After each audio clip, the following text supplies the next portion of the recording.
Everyone, मेरा नाम है मुस्कान और मैं आप सभी का स्वागत करती हूँ एमजे एजुकेशन मैथ्स 99 पर। तो बच्चों, आज हम देखने वाले हैं क्लास 7 मैथ्स का चैप्टर कंपेयरिंग क्वांटिटीज का लेक्चर नंबर 3, जिसमें हम पढ़ने वाले हैं आज यूनिटरी मेथड एंड परसेंटेज। तो क्या आप सभी रेडी हैं? तो चलिए शुरू करते हैं इस चैप्टर को। लेकिन उससे पहले बच्चों, अगर आप हमारे चैनल पर नए हैं या फिर आपने हमारे चैनल को अब तक सब्सक्राइब नहीं किया तो सब्सक्राइब कीजिए, लाइक कीजिए और शेयर कीजिए। बाकी चलिए स्टार्ट करते हैं। और हम उससे पहले बता देती हूँ, हमने अब तक इस चैप्टर के 2 लेक्चर कवर कर लिए हैं। हमने लेक्चर नंबर 1 में बात करी थी अबाउट रेशियो, लेक्चर नंबर 2 में हमने बात की थी अबाउट प्रोपोर्शन, और आज है आपका लेक्चर नंबर 3 जिसमें हम बात करने वाले हैं यूनिटरी मेथड एंड परसेंटेज।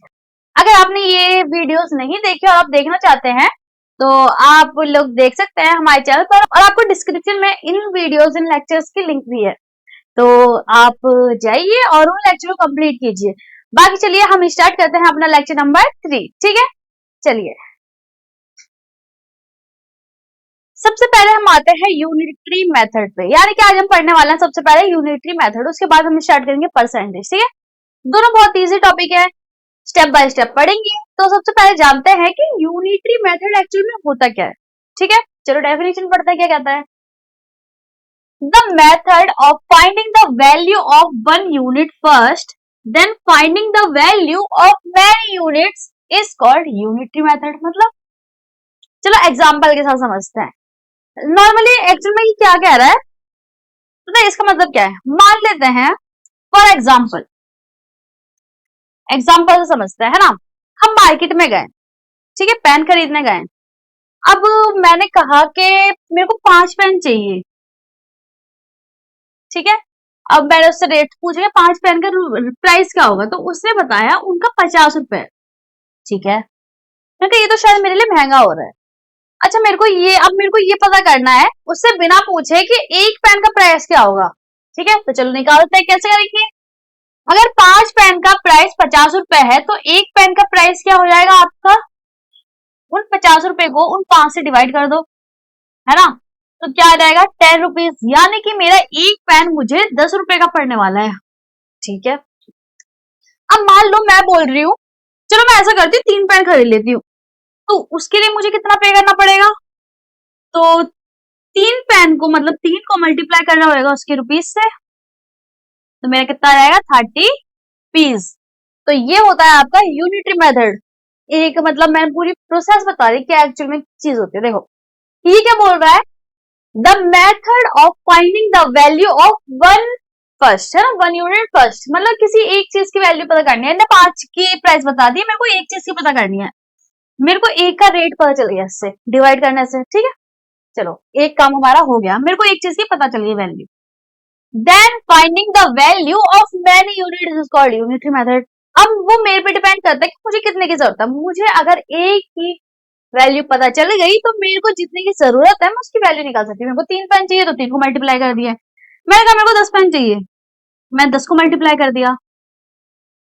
मैंने कहा मुझे 50 पेन चाहिए, तो मैंने 50 को मल्टीप्लाई कर दिया। तो ये मेरे ऊपर डिपेंड कर रहा है फिर मुझे किसकी जरूरत है, ठीक है? तो ये होता है आपका यूनिटरी मेथड, ठीक है? एग्जाम्पल के साथ समझेंगे, बाकी चलो आगे बढ़ते हैं।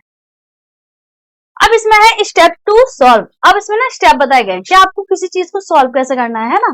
देख रहे हैं, इसमें बोला है find the value of 1 unit. ये स्टेप नंबर 1 है। इसमें क्या है, आपको पहले एक यूनिट की वैल्यू, उस एक चीज की वैल्यू पता करनी होती है। एग्जाम्पल लेते हैं अभी, चलो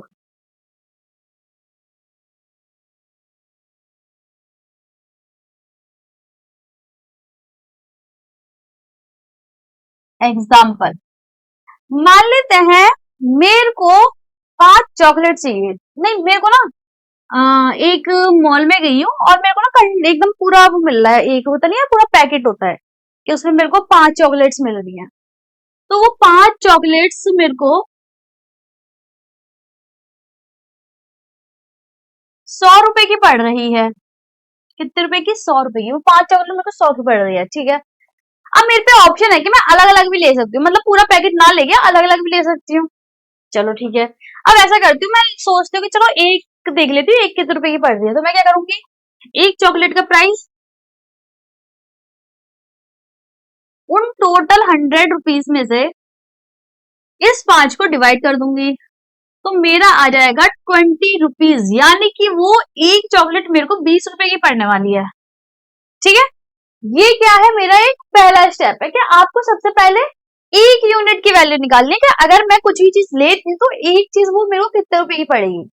तो मुझे पता चल गया कि मेरे को 20 रुपए की पड़ने वाली है वो एक चॉकलेट। ठीक है, स्टेप नंबर 2, स्टेप नंबर 2 बोला मल्टीप्लाई और divide to find the value of the required unit.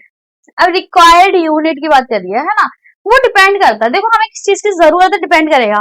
मान लो मेरे को आधी चाहिए, आधी क्या है चॉकलेट चाहिए, अब वो मेरे पे डिपेंड कर रहा है कि मुझे किस चीज की जरूरत है। जैसे कि मान लेते हैं, अब मैंने कहा चलो चलो एक चॉकलेट से ज्यादा खरीद सकती हूँ मैं, मेरे पे चलो मैं ऐसा करती हूँ 2 चॉकलेट ले लेती हूँ, ये मेरी रिक्वायरमेंट है कि मैं 2 चाहती हूँ, है ना। तो उसके लिए क्या करूंगी, इस रुपीज को मल्टीप्लाई कर दूंगी मेरे को जितनी रिक्वायर्ड है उस 20 से, सॉरी 2 से, तो ये मेरा हो जाएगा 40 रुपीज। अब वो मेरे ऊपर डिपेंड है, मैं 10 ले सकती हूँ, है ना, तो 10 को 20 रुपीज से मल्टीप्लाई कर दूंगी तो मेरा 200 हो जाएगा। तो मेरी रिक्वायरमेंट क्या है वो डिपेंड कर रहा है। ठीक है, अब देखो मान लो मेरे को 5 चॉकलेट चाहिए होती, वो पैकेट मेरा 5 chocolate is equal to 100 rupees, मेरी रिक्वायरमेंट थी। अब मान लो मेरे को नहीं चाहिए, मेरे को एक चाहिए, तो मैंने क्या किया, यहाँ डिवाइड किया उसको एक की वैल्यू को निकालने के लिए। ठीक है, अब मान लो मेरे को 2 चाहिए, तो मेरे को एक की पता चल गई तो मैंने मल्टीप्लाई किया, वो मेरी रिक्वायरमेंट है। ठीक है, तो सबसे पहले आपको एक यूनिट की वैल्यू निकालनी है, उसके बाद आपकी रिक्वायरमेंट क्या है आप उसके अकॉर्डिंग मल्टीप्लाई या डिवाइड कर सकते हैं। ठीक, चलिए फिर आते हैं अपनी नेक्स्ट स्लाइड पर, जिसमें है स्टेप 2 सॉल्व। अच्छा देखो एग्जाम्पल के साथ बता रखा है, अब यहाँ ये चीज हमने देख ली है, अब इसमें ना एग्जाम्पल दूसरा दे रखा है, चलो वो देख लेते हैं ये एग्जाम्पल क्या कह रहा है ना। ये चीज तो सेम है, स्टेप जो है 1 और 2 सेम है। क्या आपको क्या है, find the value of 1 unit, और सेकंड है मल्टीप्लाई और divide to find the value of required unit. आ जाओ example, 8 metre cloth cost rupees 480, है ना, तो मतलब एक 8 मीटर का क्लॉथ मेरे को 480 रुपए का मिल रहा है। ठीक है, इसमें पूछा गया कॉस्ट ऑफ 1 मीटर। अब मुझे इस 1 मीटर की कॉस्ट बतानी, तो कैसे बताएंगे, चलो हमें 8 मीटर की तो गिवन है ना, तो मैं ऐसा करती हूँ 1 मीटर की कॉस्ट हो जाएगी 480 रुपीज में इसको डिवाइड कर दो इस 8 से, ये ऐसा होगा ना 8 into 1 is equal two rupee 480। अगर मैं ये मल्टीप्लाई है यहाँ जाके क्या हो जाएगा, डिवाइड हो जाएगा, यहाँ क्या बचा मेरे पास 1, तो मेरी 1 की वैल्यू आ जाएगी, ऐसे होता है ना। तो ये हो जाएगा यहाँ 480 रुपीज डिवाइडेड बाय 8, तो मुझे 1 मीटर की कॉस्ट पता चलेगी। अच्छा डिवाइड करो इसे, 8 सिक्स 48, तो ये हो जाएगा आपका 60 रुपीज, यानी कि मेरे को 1 मीटर 60 रुपीज का पड़ने वाला है। ठीक है, अब आते हैं स्टेप नंबर 2, जो कि है अब आपकी रिक्वायरमेंट पे डिपेंड करता है ना कि आपको डिवाइड करना मल्टीप्लाई। देखो यहाँ मेरे को रिक्वायर्ड था 1 मीटर, तो मैंने डिवाइड किया, अब मेरी रिक्वायरमेंट है 5, है ना, तो क्या करेंगे इस 5 मीटर के लिए, इस 60 को जो आया है एक मीटर को अगर 5 से मल्टीप्लाई करूंगी तो मेरे को 5 की वैल्यू पता चल जाएगी, है ना, तो मैं इन रुपीज को मल्टीप्लाई कर दूंगी 5 से, 5 6 जा 30 और 0 ऑलरेडी है, तो 300 रुपीज की मुझे क्या है 5 मीटर के लिए पड़ेंगे। ठीक है, इजी था। चलो आगे बढ़ते हैं, आगे बोल रहा है real life use of unitary method. हमारी रियल लाइफ में यूनिटरी मेथड कहाँ कहाँ यूज होता है वो देख लेते हैं। Use in calculating cost, weight और क्वांटिटी, तो इन सारी चीजों में हम डेली लाइफ में क्या है, इन सब चीजों में यूनिटरी मेथड का यूज करते हैं। आगे क्या है, स्पीड, डिस्टेंस, टाइम क्वेश्चन में भी हम यूज करते हैं। फाइंडिंग रेट पर यूनिट, जैसे कि rupees per KG, rupees per metre, rupees per litre, इन सब चीजों में हम क्या यूज करते हैं, यूनिटरी मेथड को। ठीक है बच्चों, आगे बढ़ते हैं। आगे बोल रहा है एग्जाम्पल है, if 3 kg apple cost ₹180 then 1 kg कितने का पड़ेगा। देखो लास्ट वाले, देखो ये जो क्वेश्चन है ये पर केजी है ना, कि किसी चीज का रेट आपको उसके पर यूनिट निकालना है, रुपीज पर केजी, रुपी पर मीटर, तो वैसे ही क्वेश्चन है ये वाला। चलो निकालते हैं, if 3 kg apple cost ₹180 then 1 kg कितने का पड़ेगा। तो मुझे क्या करना है, 1 kg के लिए 1 kg एप्पल के लिए मुझे क्या करना है, नॉर्मली इस टोटल में से इस 3 को डिवाइड कर दो, जो 3 इतने का पड़ रहा है तो एक कितने का पड़ेगा, से डिवाइड कर दो, तो ये आ जाएगा आपका 60। ठीक है, तो 60 रुपीज हो गया। ठीक है, अब मेरे को 5 का निकालना है, फॉर 5 kg एप्पल्स क्या करूंगी मैं, इस 5 को मल्टीप्लाई कर दूंगी इन 60 रुपीज से, 300 रुपीज। Got it. चलो आगे बढ़ते हैं, तो आते हैं परसेंटेज पे। देखो यूनिटरी मेथड वाला पोर्शन हमने कवर कर लिया है, इसमें ज्यादा कुछ नहीं है, बस आपको थोड़ी प्रैक्टिस लगेगी। इसमें ज्यादा कुछ नहीं है, बस आपको थोड़ी क्या लगेगी, प्रैक्टिस लगेगी। तो प्रैक्टिस तो बच्चों आपको ही करनी पड़ेगी। अपने बुक खोलिए, उसमें जो क्वेश्चंस गिवन है यूनिटरी मेथड के उन्हें सॉल्व कीजिए। ठीक है बच्चे, चलिए अब आते हैं हम परसेंटेज पे, कि परसेंटेज क्या होता है। देखो परसेंटेज का मतलब होता है पर 100, यानी कि जब हम किसी भी चीज को 100 से कंपेयर करते हैं, उसकी रेटिंग देते हैं फ्रॉम 100। जैसे कि आपके स्कूल में टेस्ट होता है, एग्जाम जो होते हैं वो क्या होता है, फाइनल वाले आपके 100 में से होते हैं, कि किसी के 50 आउट ऑफ 100 आते हैं, किसी के 90 आउट ऑफ 100 आते हैं, किसी के 99 आउट ऑफ 100 आते हैं। तो ये क्या है, आपके 100 में से कंपेयर करते हैं। अच्छा ये तो हमारे ये हो गया पर 100।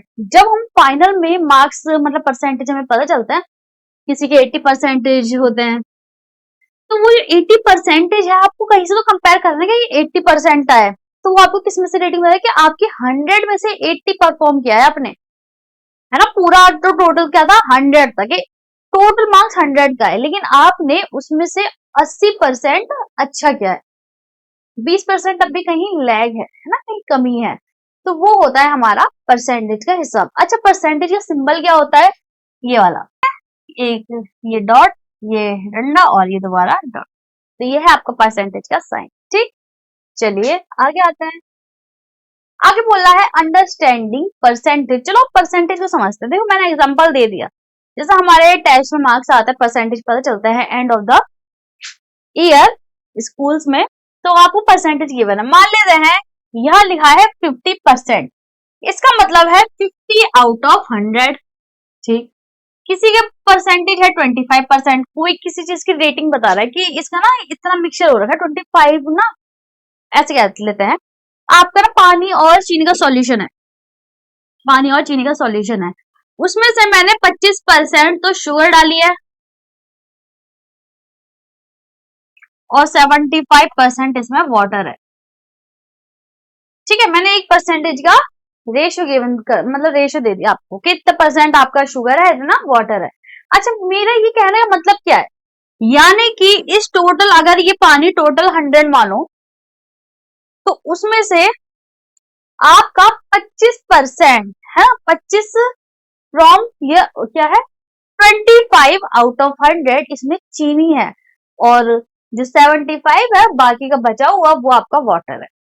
ठीक है, या फिर ऐसा कह सकते हैं कि अगर इस पानी का इतना कैपेसिटी है, तो इतने में से मैंने ये 25 पोर्शन चीनी चीनी है, शुगर है, और बाकी का 3 पार्ट ये जो है इतना बचा हुआ ये वाटर है।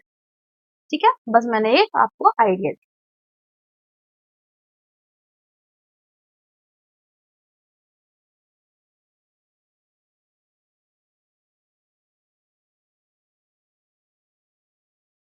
आते हैं 75% is equal to 75 out of 100। अब मैं बोल दू 99.9%, तो मतलब 99.9 आउट ऑफ 100, मतलब टोटल 100 है। अगर परसेंटेज की बात करते तो हमेशा 100 की बात करते हैं, यानी कि आपने 100 से उसे कंपेयर किया, ये 100 में से आपने उसको रेटिंग दी है। ठीक है, चलो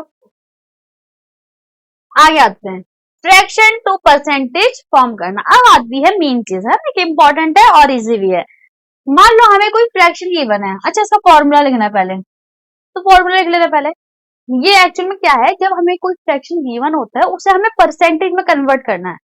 अब किसी किसी के मार्क्स ना ऐसे रहता है, मान लो मैंने लिखा है आपके आए हैं टोटल मैथ में, फाइनल रिजल्ट में आपके टोटल मैथ में मार्क्स आए हैं 80 आउट ऑफ 100, है ना, ये लिखा है। अब आपको इसे परसेंटेज में कन्वर्ट करना है, तो इसके लिए आपको क्या करना पड़ेगा, तो वही ये चीज हमें सिखाती है। ठीक है बच्चे, ये क्या है, फ्रैक्शन में लिखा है कि 80 आउट ऑफ 100। अब उसका फ्रैक्शन मतलब इस फ्रैक्शन को आपको परसेंटेज में कैसे कन्वर्ट करना है वो सीखने वाले हैं। चलो पहले मैं फॉर्मूला लिखती हूँ। तो इसका फॉर्मूला होता है percentage is equal to fraction multiply 100। तो ये आपका फॉर्मूला है, इसे आपको याद रखना है। ठीक है, चलिए अब मान लो मैंने एक एग्जांपल दिया था कि 80 आउट ऑफ 100, तो मैं यही लिख देती हूँ। मान लो 80 आउट ऑफ 100 ये क्या है, फ्रैक्शन है, इसे मेरे को ना परसेंटेज में कन्वर्ट करना है। तो इसे कन्वर्ट करने के लिए मुझे क्या करना पड़ेगा, इस 80 बाय 100 को मेरे को मल्टीप्लाई करना पड़ेगा 100 से। अब देखो न्यूमरेटर और डिनोमिनेटर कैंसिल आउट, बचा क्या 80, तो 80%। एग्जाम्पल नंबर 2 मैंने लिखा है 1/2, इसे मुझे परसेंटेज में कन्वर्ट करना है। क्या करना पड़ेगा, मल्टीप्लाई विथ 100, 2 से 100 कट जाएगा 50 टाइम्स, 1 इंटू 50 50%। मल्टीप्लाई हमेशा सामने सामने होता है, यहाँ कुछ नहीं है, 1 होगा, है ना, तो 50% इज योर आंसर। तो सारे क्वेश्चन इसी तरह आपको सॉल्व करने होते हैं और फॉर्मूला बच्चों याद रखना है। ठीक है, इजी भी है और इम्पोर्टेंट भी। चलो आते हैं अब नेक्स्ट पे, percentage into fraction.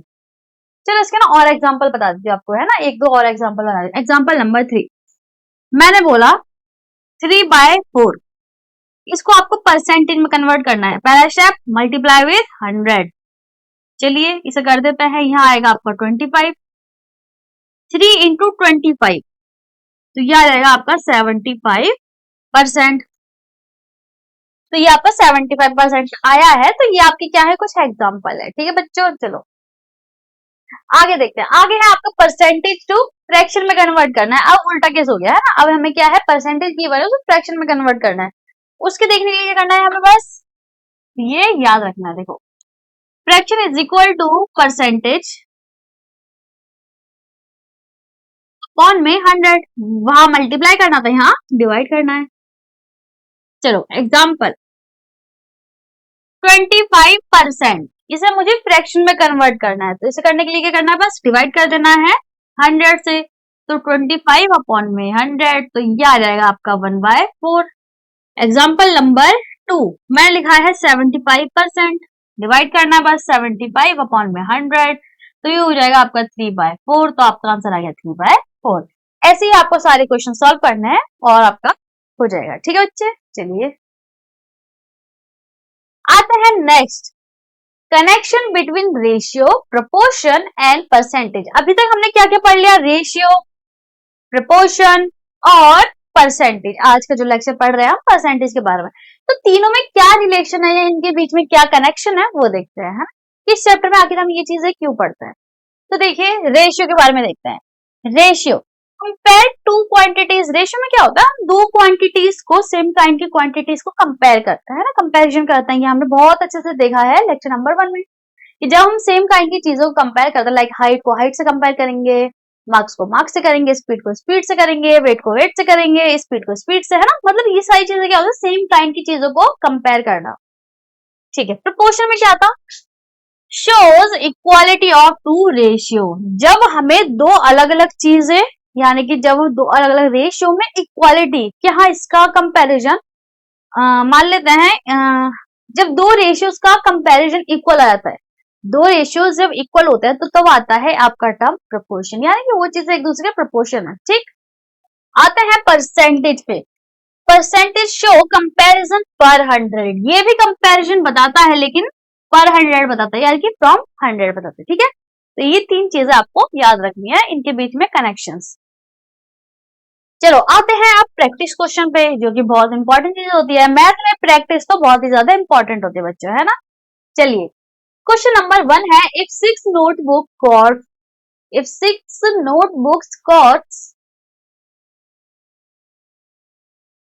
if 6 notebooks cost rupees 180, find the cost of 10 notebooks।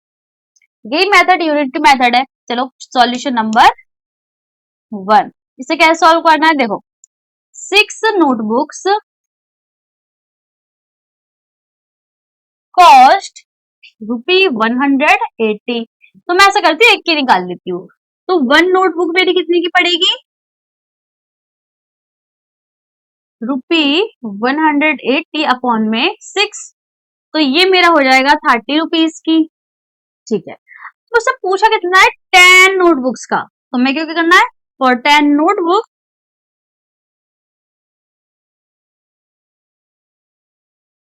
₹30 multiply 10, तो ये हो जाएगा आपका ₹300, and this is your answer.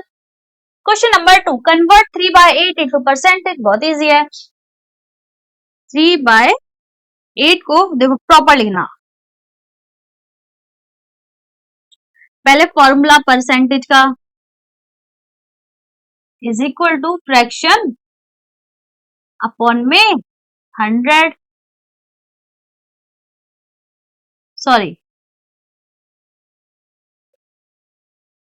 Fraction into 100।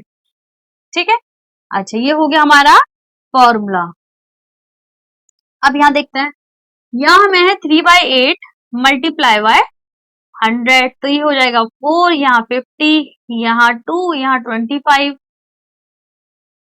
तो ये हो जाएगा आपका 75 अपॉन में 2, और ये हो जाएगा आपका 7.5%।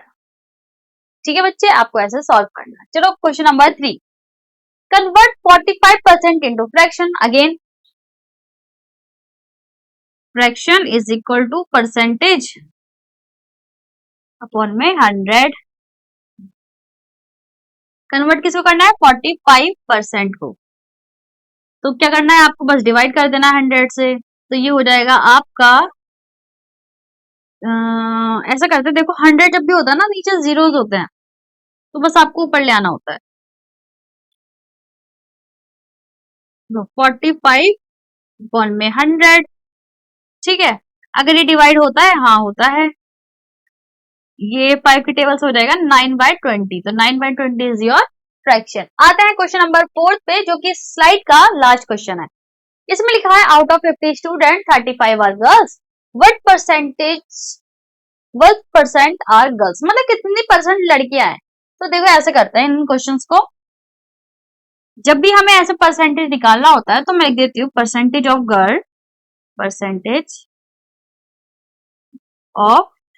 Girl is equal to number of girls upon में टोटल